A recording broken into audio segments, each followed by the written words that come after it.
Ganesh father पार करेगा चल रे भाई, कार्तिक फादर पार करेगा चल रे भाई, गणेश फादर पार करेगा चल रे भाई, कार्तिक फादर पार करेगा चल रे भाई। सीए तो डंबरू वाला आमे तो काउड़ी वाला, सीए तो डंबरू वाला आमे तो काउड़ी वाला, पानी भरो कांधे धरी चल रे भाई।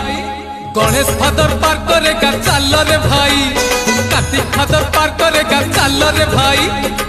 बोला बोला बोला बाबा पार करेगा, जोटिया जोटिया जोटिया बाबा पार करेगा, मणि मणि मणि मणि बाबा पार करेगा।